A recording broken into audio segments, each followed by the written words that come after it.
Poland could become a gas logistics hub for the entire region of Central and Eastern Europe. Polish President Karol Nawrocki said that preliminary arrangements have already been made with US President Donald Trump. Poland's key assets include access to the sea and exemplary relations with the United States. For Central and Eastern Europe, this would mean the prospect of faster independence from Russian gas. For Germany, serious competition. For Russia, a reduction in its influence on the old continent, and for Poland, a huge increase in its importance on the geopolitical map of the world.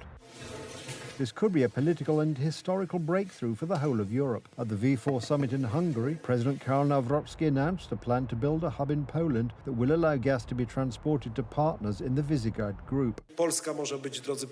Poland can be a hub for our region, and I have already made preliminary arrangements with US President Donald Trump. Of course, we are aware that this must be a competitive offer, one that will enable the economics of other countries to develop. This is what Poland's responsibility to the region is all about. The point is that countries like the Czech Republic, Slovakia and Hungary should be able to achieve full energy independence from Russia the way Poland has. We understand, of course, the geographical location of our partners, but I am also here to say that Poland is also jointly responsible for supplying energy, specifically gas, because of its access to the sea in our region. For now, the Czech Republic, Slovakia and Hungary are forced to import gas from Russia, among other countries. However, each of these countries is seeking to diversify its sources of supply for this raw material. A gas transport hub in Poland would make this possible. The creation of a hub in Poland for the transmission of gas imported from across the ocean completely changes the architecture of energy security and makes the Three Seas initiative an increasingly realistic project, a project that secures economic interests and gives a sense of security to Central European countries. It also affects Germany's interests. After all, it was Berlin that wanted a monopoly on Russian gas, which it would then sell to other European countries for a suitable commission. Meanwhile, Nord Stream and Nord Stream 2 have gone up in smoke, and the United States and Poland are entering the game.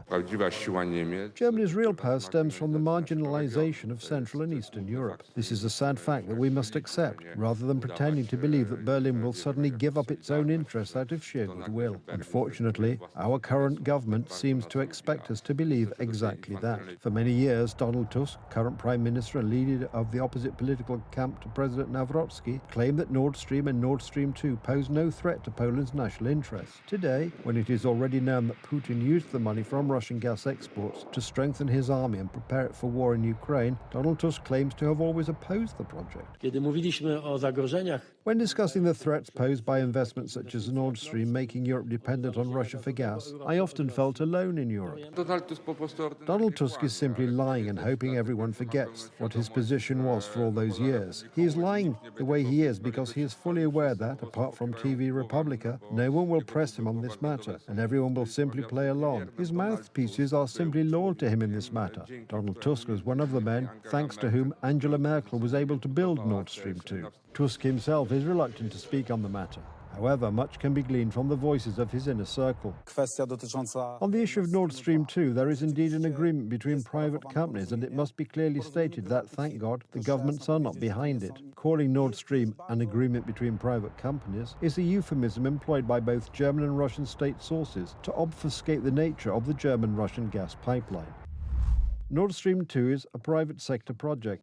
This project is entirely commercial and competitive. Poland's right wing demanded energy independence from Russia. However, work on a project to compete with Nord Stream 2 and Nord Stream only began after the Law and Justice Party won the 2015 parliamentary elections. Previously, Donald Tusk had been reluctant to support these kinds of investments. We have important Russian contracts, so it is clear that we do not need too much Norwegian gas. The important Russian contracts mentioned by Tusk include an agreement with Gazprom signed back in 1993, and in 2010, during the first term of Tusk as Prime Minister, Deputy Prime Minister and Minister of the Economy Waldemar Pawlak signed an annex on behalf of Donald Tusk's government, increasing the annual supply to 11 billion cubic meters. What? Does Russian gas burn poorly in your gas stove? The agreement increased Poland's dependence on Russian exports, which, as predicted by the Polish right wing, later resulted in supply interruptions and increasingly brazen behavior from Russia, and ultimately the invasion of Ukraine. Nord Stream gives Russia a place to pump its gas and thus earn money to finance its army, which it then uses to start wars. Donald Tusk knows this, and it seems he would prefer his voters not to associate him with Nord Stream, Germany or Russia. This is characteristic of Donald Tusk. It's the same with his support of the wall on the Polish-Belarusian border. When the wall was being built in 2021, he protested, ridiculed it, and tried to prevent the project from being implemented. Russian influence is today the main threat to Europe. Gas imports to Central and Eastern Europe via Poland will drastically minimize this influence, thus hopefully minimizing the Russian menace.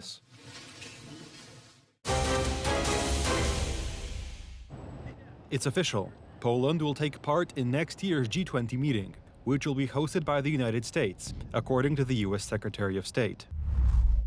In particular, Poland, a nation that was once trapped behind the Iron Curtain but now ranks among the world's 20 largest economies, will be joining us to assume its rightful place in the G20.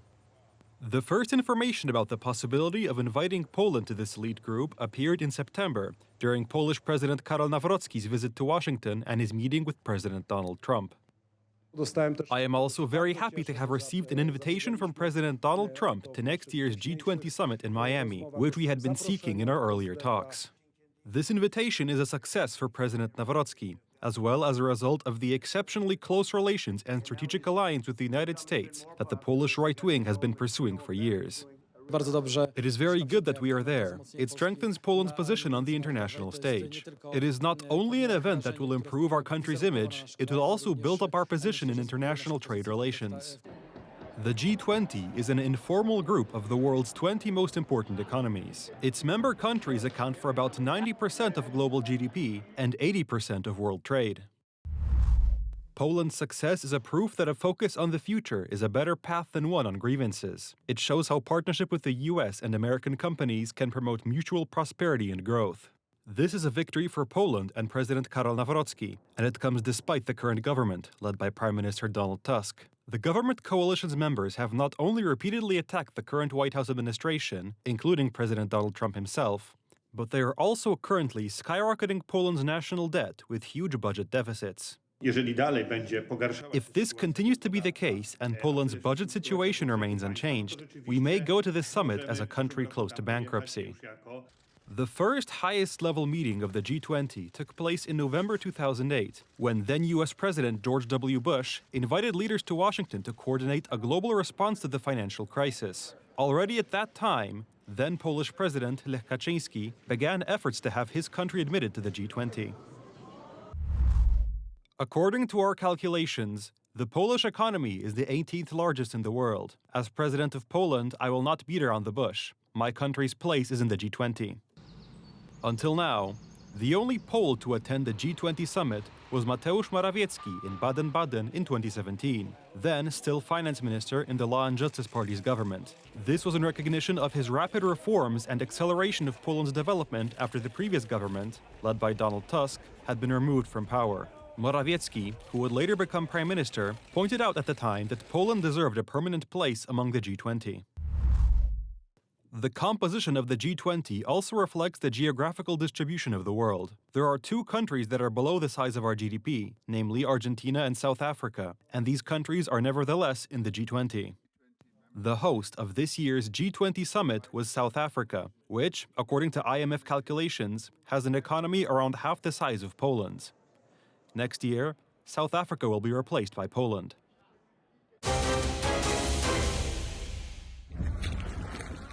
After a year and a half of fighting for the city, Pokrovsk is officially in Russian hands. The town of less than 42,000 in the Donetsk region cost the Kremlin between several dozen and over 100,000 dead and wounded soldiers. Another symbol of the senselessness of this war after Bakhmut and Vuhledar, Ruski Mir on barren and deserted ruins. Drones have become a key element of today's battlefield. Subsequent analyses clearly show that in almost 4 years of fighting, there has been a revolution in strategy. This in turn turns both attack and defense into a hell that lasts for months. Every meter of land is wrested at the cost of hundreds of soldiers' lives. It has changed warfare fundamentally especially when you look at how the full-scale invasion started in 2022, and we had World War I style, tanks shooting at each other and people fighting in trenches, all the way to today, where we have a kill zone that is anywhere from 5 to 20 kilometers in Ukraine, and nothing survives in there. This in turn means one thing: continuing the war in this way will be exhausting. Here the Kremlin has the advantage, primarily in terms of numbers. Its criminal philosophy of bloody assaults, that is, sending soldiers to certain death, is unsustainable for Ukraine in the long run. We don't feel any changes. We don't know what's going on there in terms of negotiations. I won't say anything, but in our defense area, the situation is the same as before. Both Moscow and Kiev are aware of this, hence Ukraine's increasing concessions. After recent joint consultations with Washington, there was hope that a peace plan acceptable to both sides of the war could be worked out. Everything is currently developing quite effectively. At meetings in Geneva and Florida, Ukraine was listened to and treated with attention. This is important. We expect this trend to continue. A dignified peace is only possible by taking Ukraine's interests into account. Except that the Kremlin does not want to take Ukraine's interests into account. The meeting of the American envoy in Moscow went according to analytical predictions. It was constructive, but without a breakthrough. The Kremlin rejected some of the proposals developed during the Ukrainian-American consultations. What comes out of that meeting, I can't tell you, because it does take two to tango. Ukraine, I think we have something pretty well worked out with them. They're very satisfied, considering. But the sad part is, if I were president, no war would have ever happened. They would have had 100% of their territory. Nothing would have happened. It's a very sad situation. Among other things, the Kremlin finds the possibility of Ukraine joining NATO unacceptable.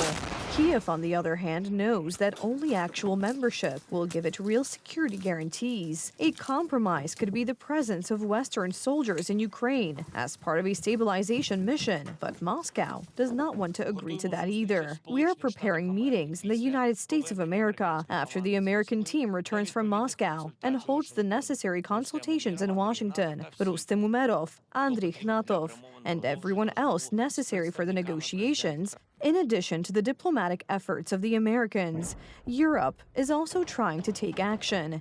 The only strong card is the Russian assets frozen in the West, which could be used to support Ukraine in either reconstruction or rearmament. This point was also included in the peace plan and was also rejected by Moscow.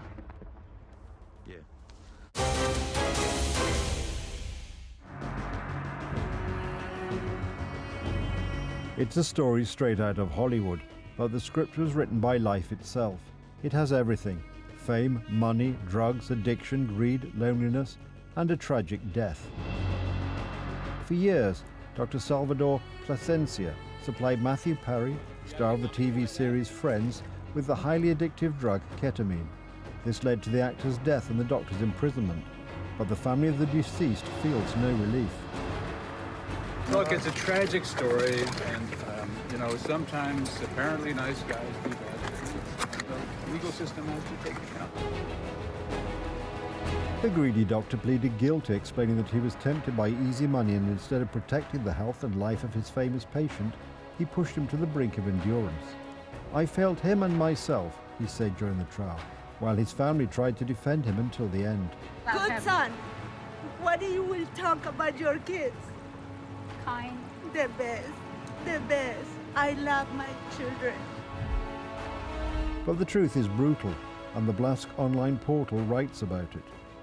According to American media reports, the doctor was sobbing as the judge read out the sentence. "I should have protected him. I have to take responsibility for what happened," he emphasized, adding that he had let down both the actor himself and his family. Plasencia was sentenced to 30 months in prison for each of the charges, as well as 2 years of probation. He will also pay a fine of $5,600. He had already been stripped of his license to practice medicine. The doctor agreed to a plea bargain. He will serve less than 3 years. He was sent to prison immediately after sentencing. Now, he could face up to 40 years in prison. Obviously, an incredibly lengthy sentence there, although there's no expectation that he's going to receive anything that's even close to that.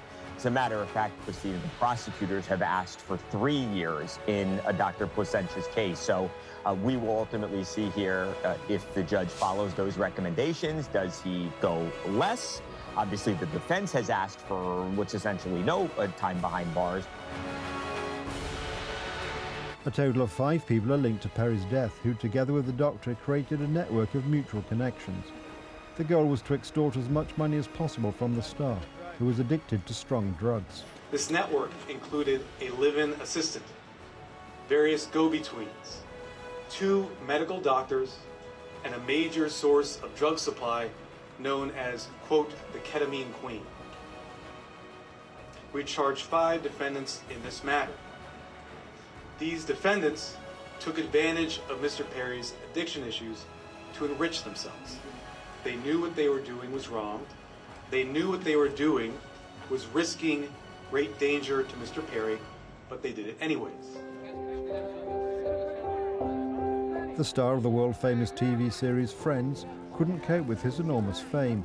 He became addicted to drugs and medication and spoke publicly about his struggle with addiction. He wrote a book about it.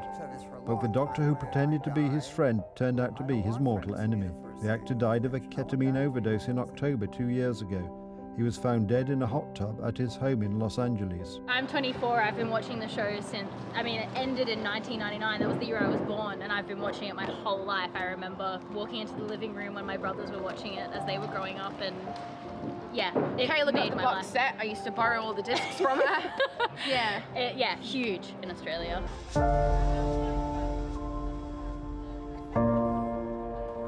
Always smiling in the spotlight, like the character he played in Friends, Chandler Bing. But in private, he was addicted, lonely, and often powerless. He couldn't handle either fame or big money. Unfortunately, he met people who, instead of helping him, dragged him down even further.